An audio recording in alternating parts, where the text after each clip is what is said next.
Hi, I'm Vic Vogel. I wanted to take a moment and sort of discuss the idea of how we should be teaching communication topics. Recently, I've seen a lot of posts with bullet points about what you need to do when you actively listen, or what you need to do to get effective feedback, or people are making short clips about how to um, actively listen, or to communicate, or to relate to, through communication, your employees or your boss or whatever. And uh, as a professional in that area, I have like 8 years of education in communication, interpersonal, organizational, and mixed in with that is a lot of psychology courses along with that. And then, of course, I've got 40 years of where I've actually taught leadership skills and developed leaders. But as part of that program, I always taught how to use effective interpersonal communication with a particular skill set, which is what my course is about. The course I teach, it's a 24-hour course, 1 day a week, for 2 hours a day. I teach 12 leadership skills, but I'm not teaching the leadership skills. I'm teaching how to use what communication techniques for those skills to be effective.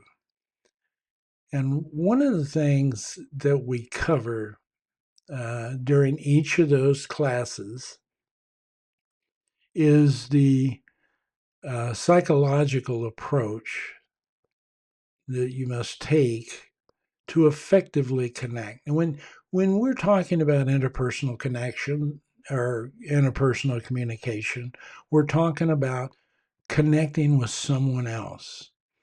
You're connecting with another individual. And when you're interpersonally communicating, many of the things that you do and how you communicate impacts the effectiveness of you being able to connect with someone else.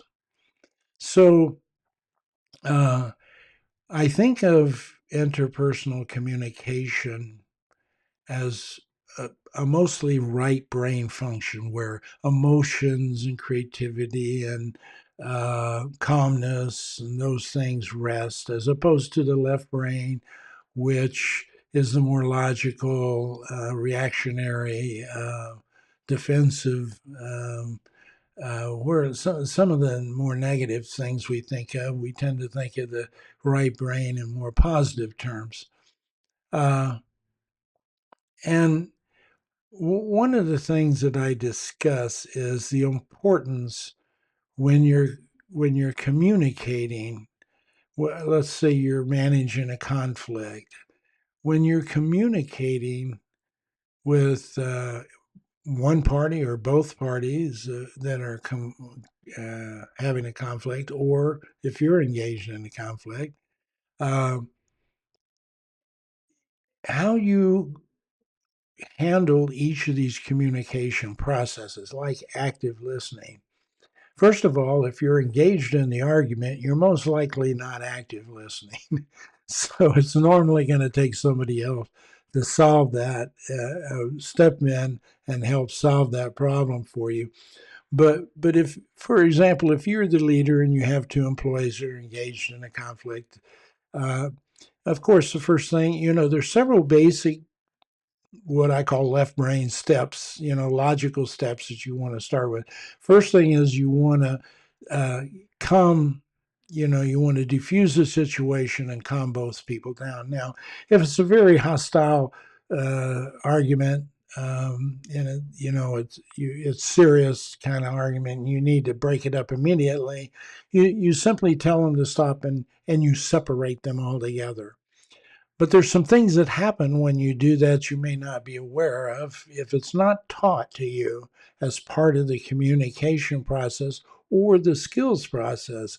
And sometimes it's not.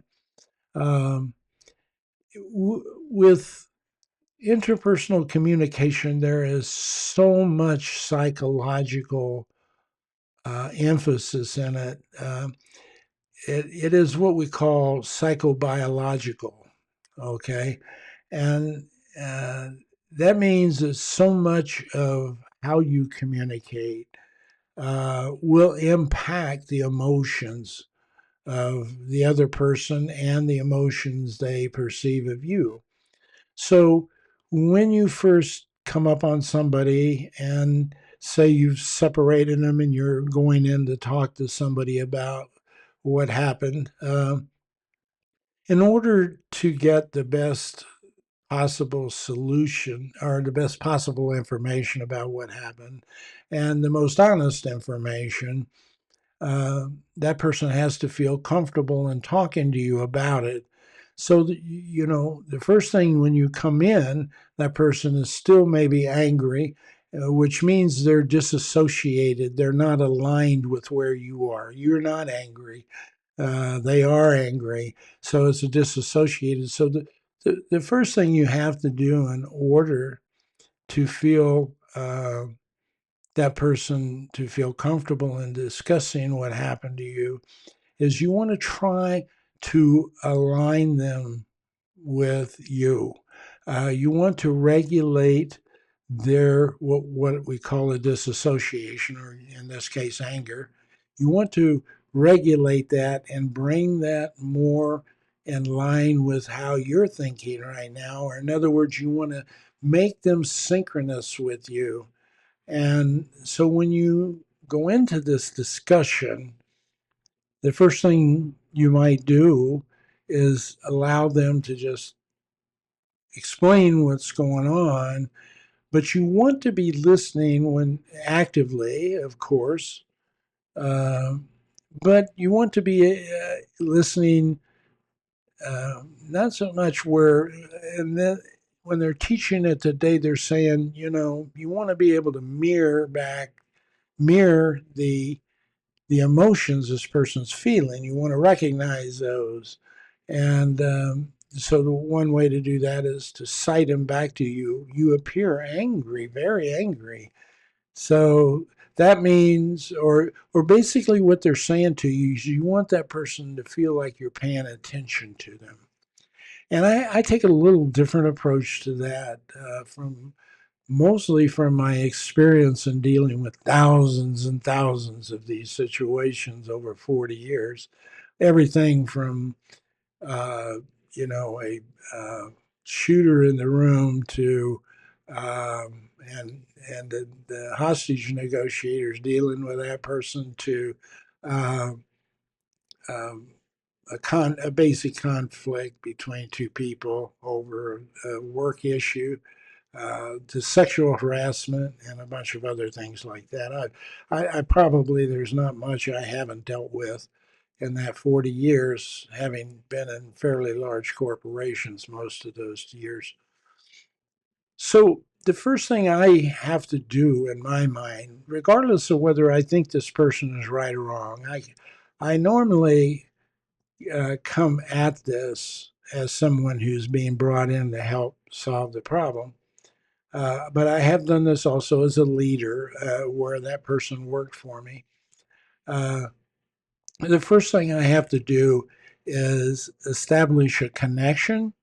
And I want that the connection to be one of those things that they feel like they, I understand, not just see or hear their anger. I want to feel that anger the same way they're feeling it. It's a form of empathy, but it goes a little further in that I am trying to synchronize with them so that I can get them to sort of at least come to my level where when they're explaining the anger, I can just sit there and listen and really kind of put my, if I sit there and I lean back and just stay away from trying to think too much about it, I'm just hearing what they're saying, I can begin to almost sense biologically my body can have this sort of same reactions theirs might be. Like if they say something and I feel like, wow, if that happened to me, I'd really feel, my face would grimace and I would go, oh, wow, that happened. Uh, and it really what that's doing is telling the person that I am experiencing some of the same emotions physically and emotionally that they're feeling, because I'm trying to lock into their right brain. I'm trying to lock into their emotional side of their brain along with my right brain, so that we can be on the same track. Because if we get synchronized like that, then my questions are coming from one of sensing your feelings. I'm sensing your feelings. I'm feeling you, so to speak. And the questions appear to be being asked in that light, which means the person normally starts calming down and relaxing. And I can use my voice.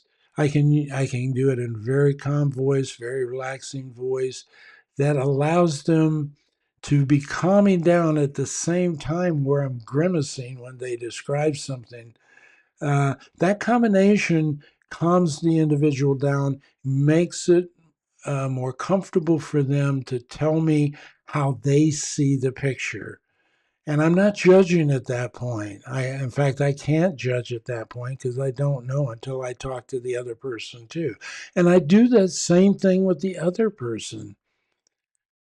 And sometimes when we're being taught active listening on conflict management or something like that, we're not talking about this to people. We're not talking about what side of their brain are they engaged in, and what about what role is emotions playing in here, and how can it become a barrier, and how can I minimize that barrier, or how can I enhance my connection with this person to get it to the point where they're going to explain it to me in their mind the best way they can explain it.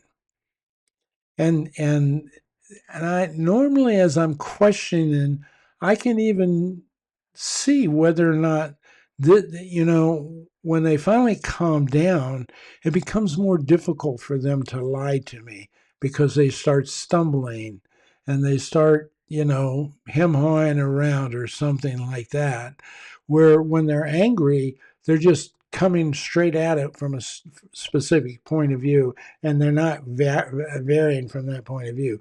When they tend to calm down, I always found that somebody who really wasn't telling the truth was, uncomfortable all of a sudden because they know was feeling their anger. They were uncomfortable telling me the truth or telling me the lie.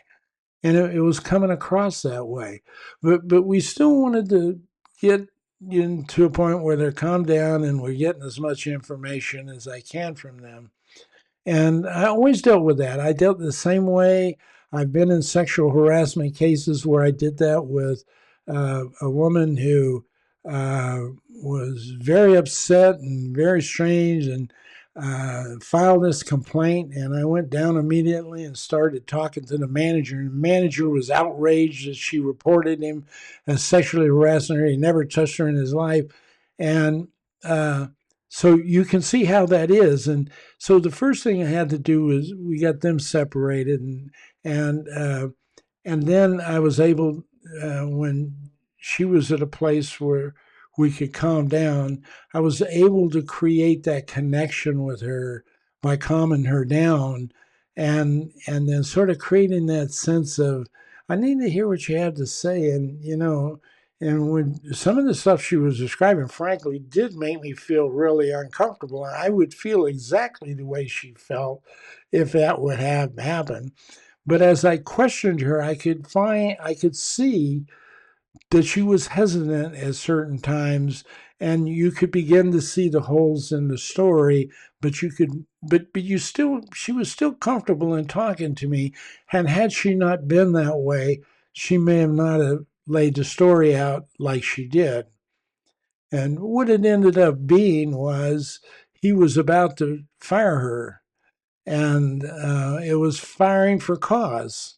He had written these things down, and but as I talked to him about her, I asked him, how much time have you spent with her, and how many, and really what it ended up is he decided